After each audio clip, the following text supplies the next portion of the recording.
Voilà, bien-aimés, bon dimanche chez vous, au bord de ce beau lac. Alors, j'aimerais lire dans l'Évangile selon Matthieu, chapitre 3, où on nous parle de la prédication de Jean-Baptiste. Le premier verset. En ce temps-là, Jean-Baptiste parut dans le désert de Judée et s'est mis à prêcher, c'est-à-dire proclamer. Changer de comportement, disait-il, car le royaume des cieux s'est approché. Jean est celui dont le prophète Ésaïe a parlé lorsqu'il a dit « Un homme crie dans le désert, préparez le chemin du Seigneur, faites-lui des sentiers bien droits. » Ce message reste d'actualité, le mandat que nous avons reçu. Alors, il est tellement important de comprendre qu'on ne peut pas tordre l'évangile et vouloir prêcher autre chose. Nous devons continuer à proclamer la bonne nouvelle de Jésus-Christ pour le salut des âmes, la repentance et qu'il y ait une réelle conversion. Mais ici, j'aimerais bien ouvrir une petite parenthèse.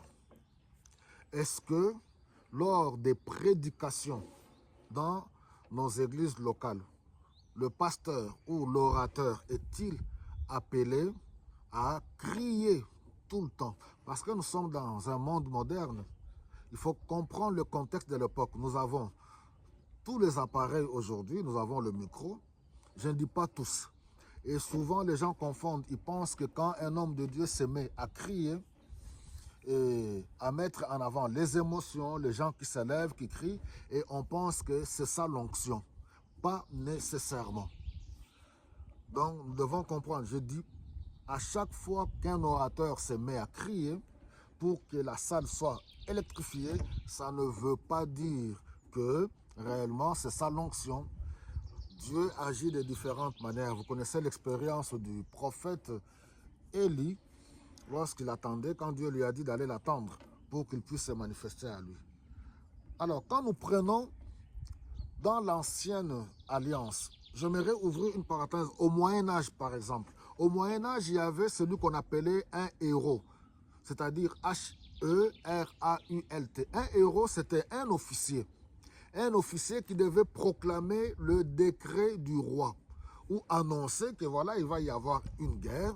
Alors, il devait se mettre et proclamer publiquement. Dans le contexte religieux, nous voyons que dans les évangiles, tous ceux qui devaient parler de la part de Dieu sont pris comme des héros. C'est-à-dire, non pas par rapport aux actes héroïques, non. Héros, H-E-R-A-U-L-T, c'est-à-dire ceux qui proclament la parole de Dieu, ceux qui parlent de la part de Dieu. Et vu le contexte ancien, que ce soit dans le désert, ou même Jésus-Christ lui-même, quand il devait se mettre dans une barque, face à la foule, il fallait hausser le ton, il fallait parler fort. Pourquoi? Pour que ceux qui sont là, qui puissent entendre aussi loin qu'ils peuvent se trouver. Alors, quand on revient dans la société moderne, le temps moderne, l'influence de monde anglophone, particulièrement, où dans les études, on a appris les gens comment communiquer, et cette influence nous a atteint. Les gens se mettent tout le temps quand ils prêchent et ils doivent se mettre à crier avec des gestes pour convaincre, et certains pensent que c'est ça l'onction.